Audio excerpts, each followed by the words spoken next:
কালি সদনত এটা কথা ওলাইছিল লোকসভাত যে 6 জনগোষ্ঠীৰ জনজাতিকৰণৰ প্ৰসংগটোত দুটা মন্ত্ৰী গোটে প্ৰতিবেদনে দিয়া নাই স্যাৰ আপোনালোকে যেহেতু 6 জনগোষ্ঠীৰ জনজাতিকৰণৰ কথা কৈ আছিলে স্যাৰ আপোনালোকৰ ষ্টেণ্ডটো কিবা কেনে পৰ্যায়ত আছে স্যাৰ আমি অক্টোবৰ মাহত বিধানসভাত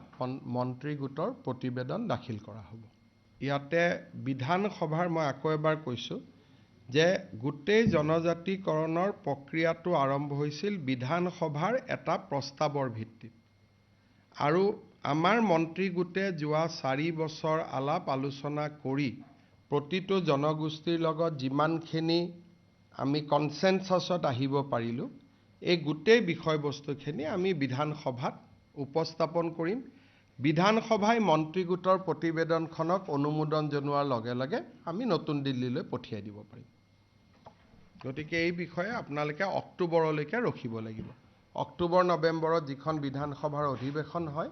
সেই অধিৱেশনতে আমি ইয়াক সন্মুখত ৰাখিম